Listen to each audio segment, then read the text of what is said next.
Livro do profeta Isaías, capítulo de número 6.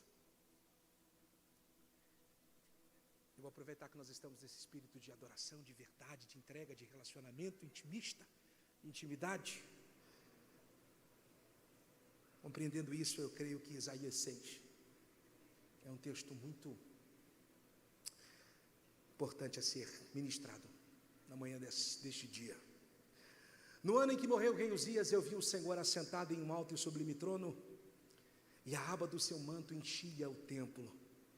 Os serafins estavam acima dele, cada um tinha 6 asas, com 2 cobriam o rosto, com 2 cobriam os seus pés, e com 2 voavam, e clamavam uns aos outros, dizendo: Santo, Santo, Santo é o Senhor dos exércitos, e toda a terra está cheia da sua glória.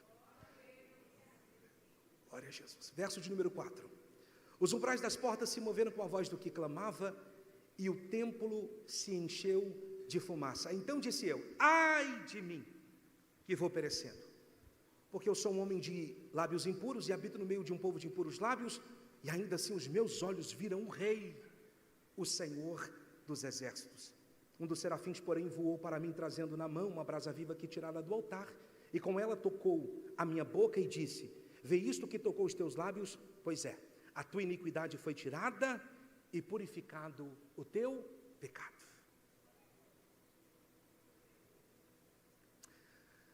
Isaías é o livro do Antigo Testamento que mais menciona nomes e títulos do nosso Senhor Jesus Cristo. Este livro é visto como uma espécie de evangelho do Antigo Testamento, e isso se dá por conta do seu conteúdo, que está estritamente comprometido com a manifestação do Messias no plano arquitetado por Deus Pai em favor de toda a humanidade, projeto de salvação. Nenhum outro homem, nenhum outro profeta descreveu detalhes proféticos da vida e do ministério do Messias como Isaías. E a verdade é que ele não só anteviu as cenas do Calvário, como também visualizou Cristo na execução do seu ministério, bem como a glorificação que ele recebeu do Pai a partir da obediência praticada por ele mesmo. Isaías é tido e reconhecido como profeta messiânico, porque a sua vida e a sua mensagem está comprometida, sim, com a manifestação do Filho de Deus, a saber, Jesus Cristo, nosso Senhor. Acredita-se que todo este sucesso que lhe alcançara no desenvolver, no desenrolar da sua vida, parte-se da experiência que ele teve no capítulo de número 6 com a glória de Deus.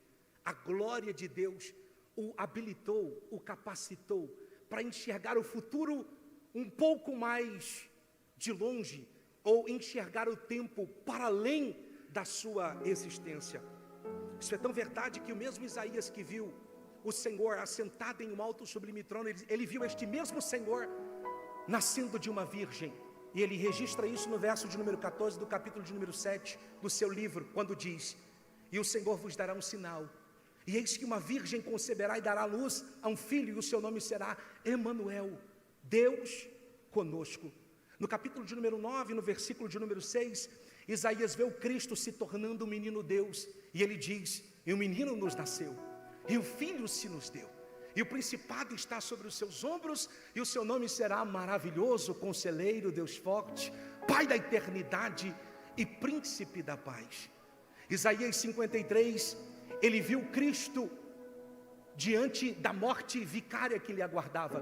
No capítulo de número 55, ele vê o Cristo se tornando a luz dos homens e governando a todos os povos. Em Isaías 61, ele vê o Cristo recebendo da parte de Deus Pai a glorificação em resposta à obediência que ele praticou diante do propósito que lhe fora proposto.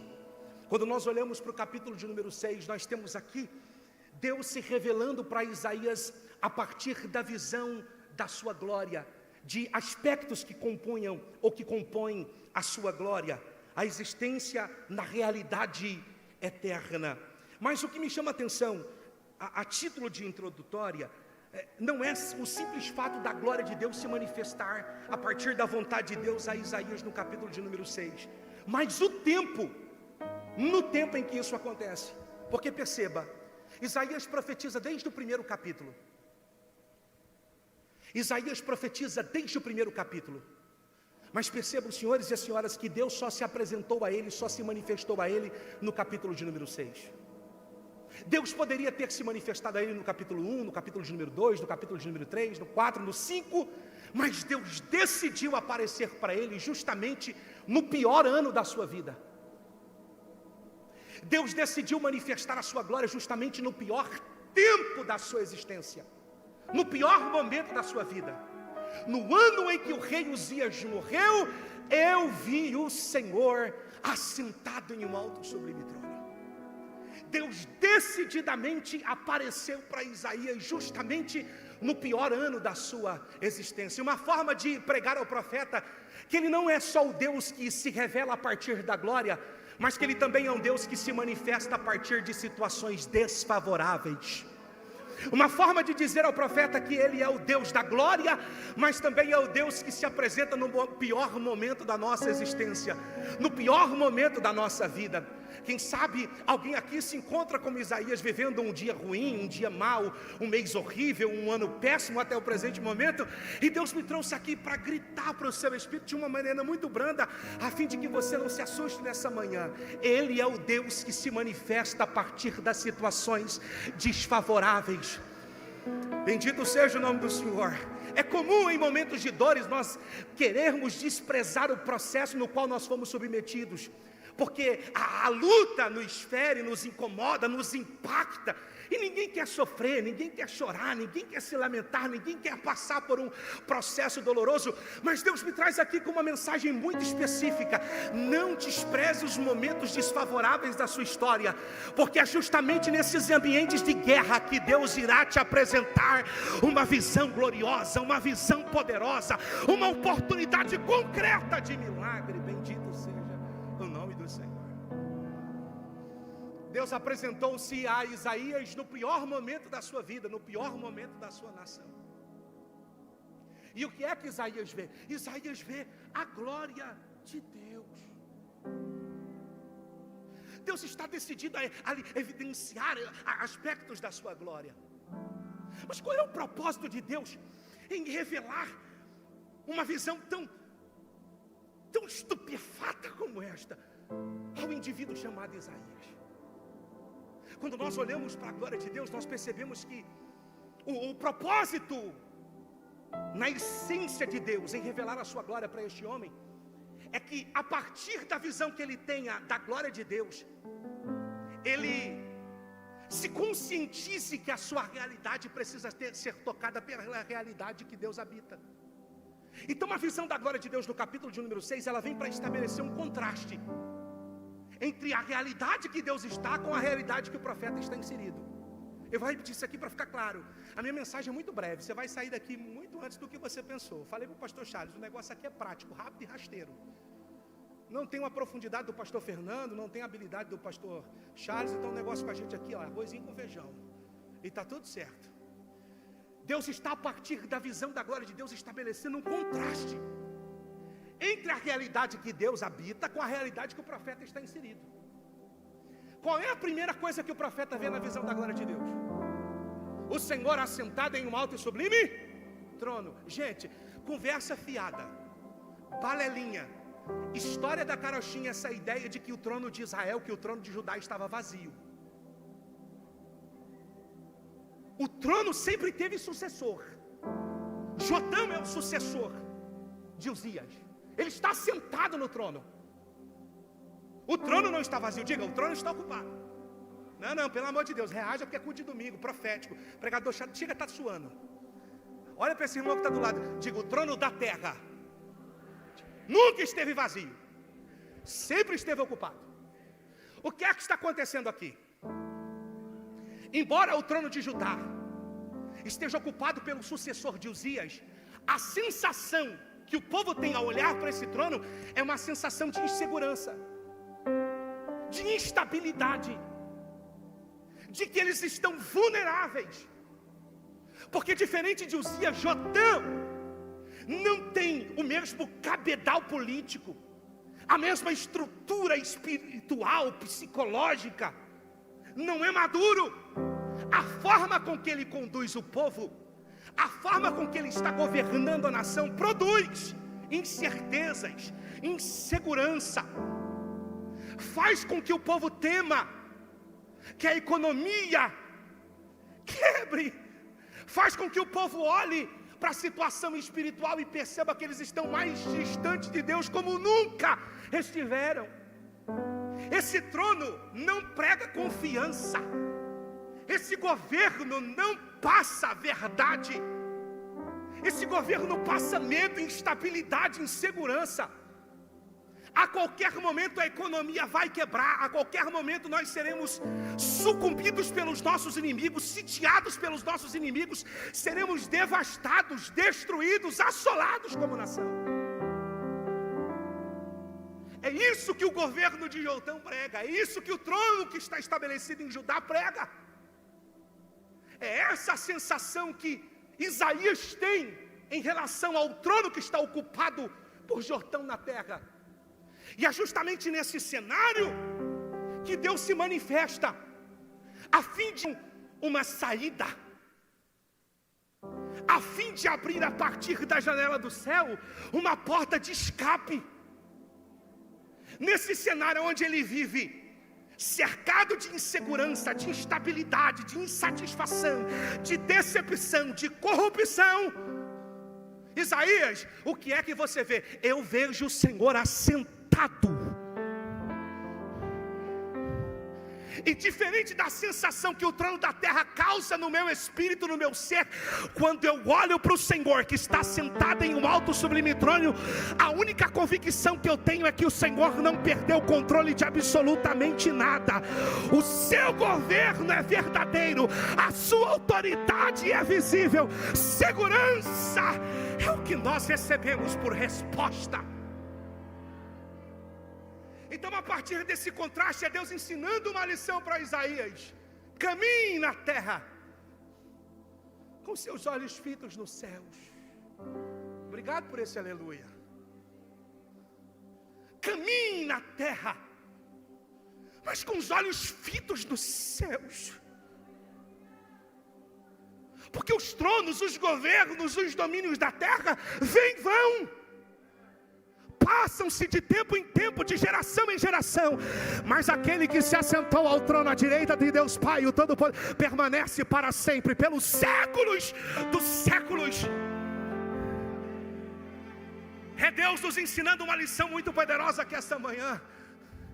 Alguém pregou para a gente na virada do 31 para o 1º de 2026 que o Brasil sofreria uma das piores crises, que o Brasil estava fadado ao fracasso, a uma falência, a um tempo destruidor. Mas eu vim aqui como um profeta, como um pregador de boas novas, para dizer que a sua vida não é regida pelo poder da direita ou pelo poder da esquerda desse país. Você está inserido no coração de Deus e a sua vida está na palma da mão de Deus. Ele está sentado no trono e grita para a gente aqui esta manhã: eu não perdi o controle da sua história. Caminhe na terra com seus olhos fitos aonde eu estou assentado.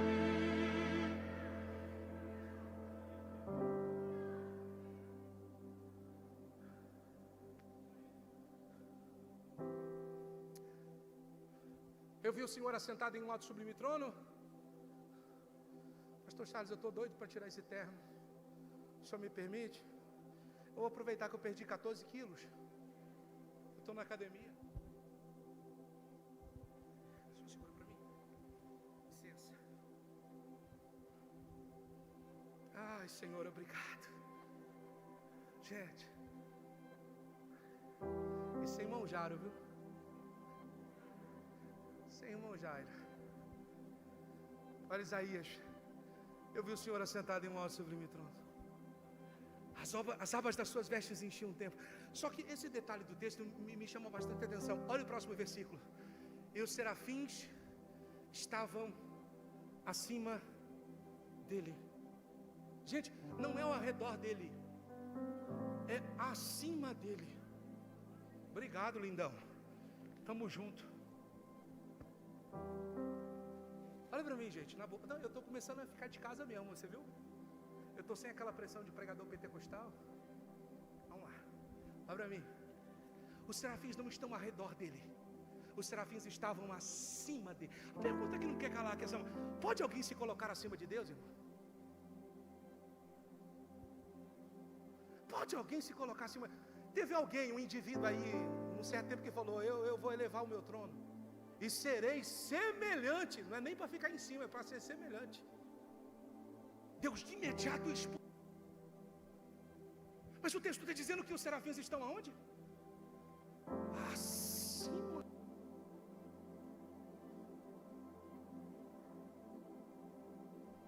Mas o foco aqui não pode estar comprometido à posição que os serafins ocupam, mas a obra que eles executam. O que é que eles fazem enquanto estão acima de Deus? Eles clamam uns aos outros dizendo: Santo, Santo, Santo é o Senhor dos exércitos, e toda a terra está cheia da sua glória. É a Bíblia nos ensinando que a única coisa que pode estar acima de Deus é a adoração. Perceba que os serafins estão acima de Deus, mas o texto diz que eles possuem 6 asas, com 2 cobrem o rosto, com 2 cobrem os pés e com 2 voam.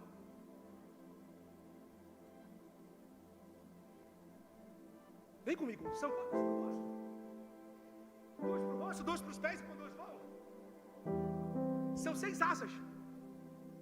4 das asas desses serafins são destinadas para adoração. 2 asas é destinadas para execução de obra, para execução de serviço. É Deus dizendo para Isaías: aqui em cima, mais adoração do que trabalho.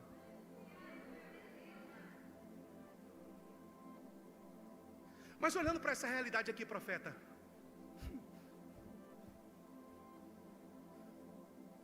você percebe que aqui há mais adoração do que trabalho?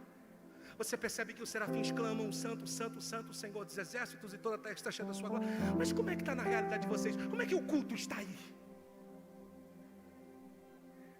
Esse é o culto na minha realidade, na realidade onde eu estou inserido, onde eu ouvi. Mas e o culto? Como é que está na realidade de vocês?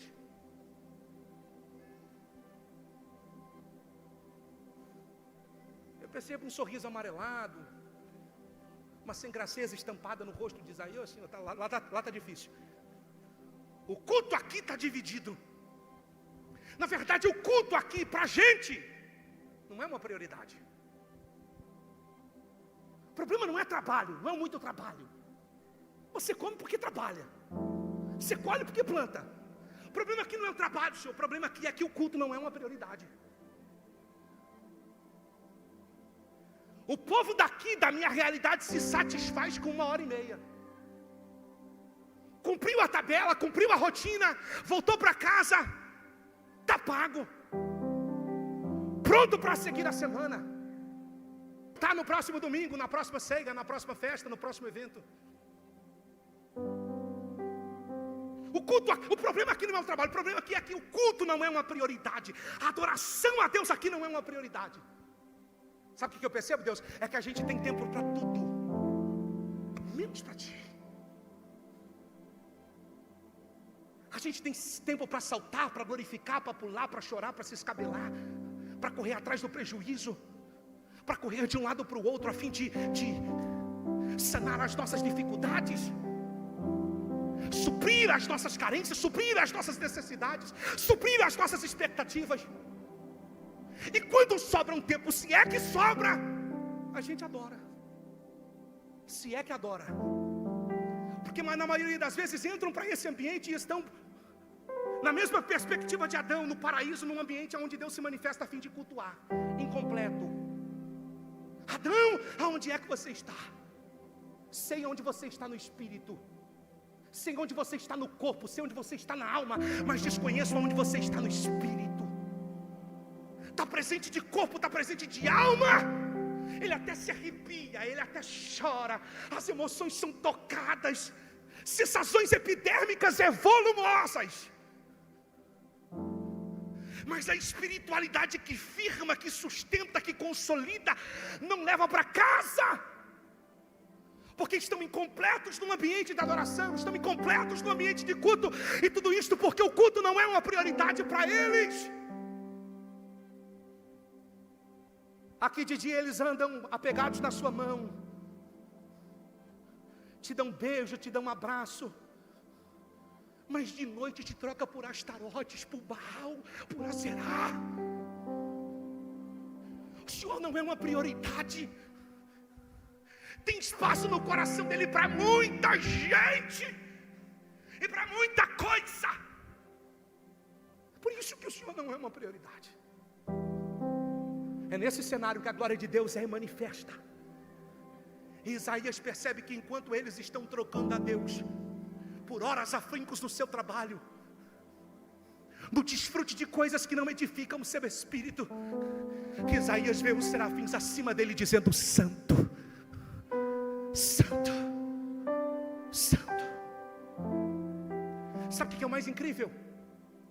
É o próximo versículo, porque o texto diz que os umbrais das portas se moveram a voz do que clamava. Deus até o presente momento não falou absolutamente nada.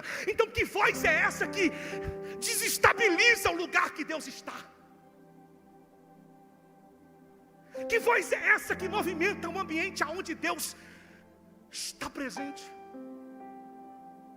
É a voz dos serafins, que de forma uníssona adoram a Deus. Aí outra pergunta que eu gostaria de fazer aos senhores: pode o lugar onde Deus está ser abalado?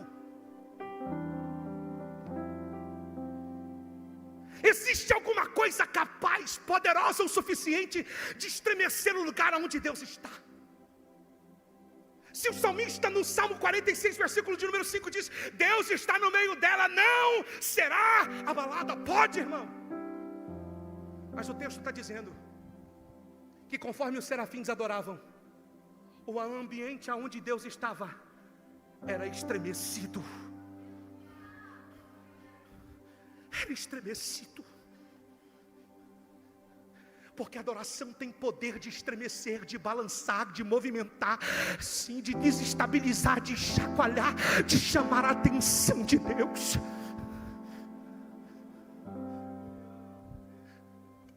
Eu estou te mostrando a minha glória, Isaías, para que você se lembre que há poder na adoração dos meus ministros. Que o poder que emana da adoração não cessou.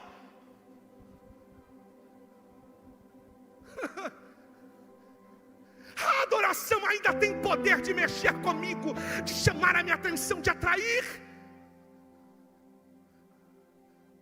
Mas nós vamos nos acostumando tanto com Deus, nós vamos nos acostumando tanto com essa realidade, com essa estrutura, com esse ambiente, com esse local, com a liturgia, que parece que nós perdemos o caminho do sagrado da adoração.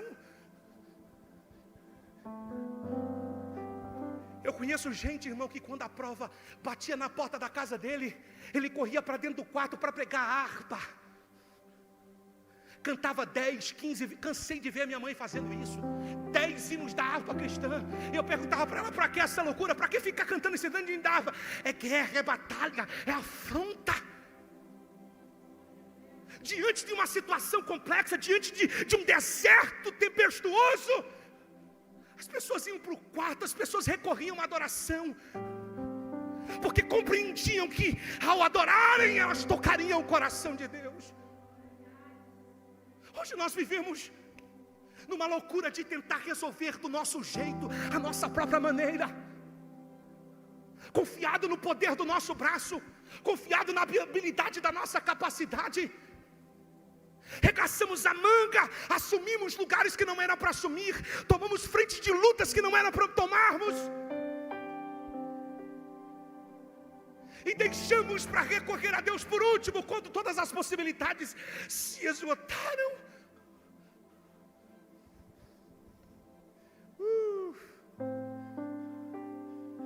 Mas eu vim aqui essa manhã dizer para você que ainda há poder na adoração.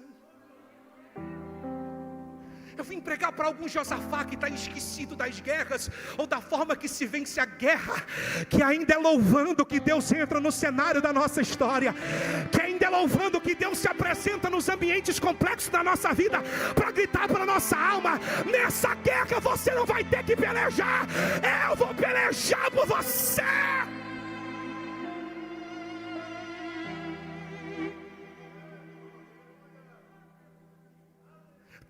Isaías, porque eu decidi no pior ano da sua vida revelar a você a minha glória. É para te fazer voltar para o caminho da adoração verdadeira. É para te fazer voltar para o caminho da devoção, da piedade, da entrega do relacionamento. Você se incomoda com o caos, você se incomoda com as crises, mas são justamente esses momentos de embate que está mantendo você firme na fé. É justamente as dores do dia a dia que está fazendo a manutenção da sua dependência dEle. Isaías, eu decidi te mostrar na minha glória para te reposicionar na rota correta, na direção plena e perfeita. Não é sobre afinação, não é sobre técnica, não é sobre o microfone na mão.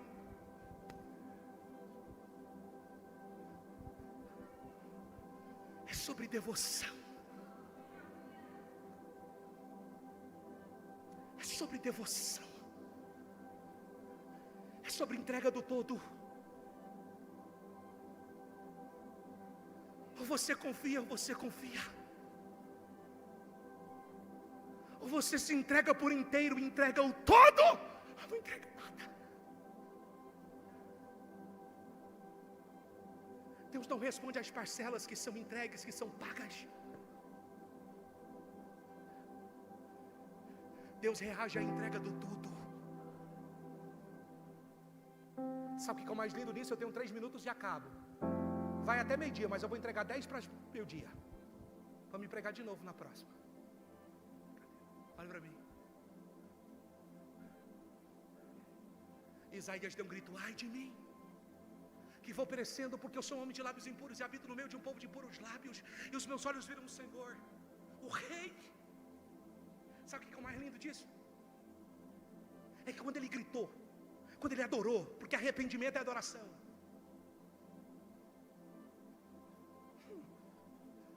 A verdadeira adoração começa no reconhecer de quem somos, no reconhecer do que fazemos,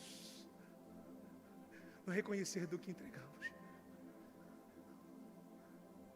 Quando ele adora, arrependendo-se de quem ele é. O texto diz: e um dos serafins voou, trazendo na mão uma brasa viva que tirara do altar como a tenaz.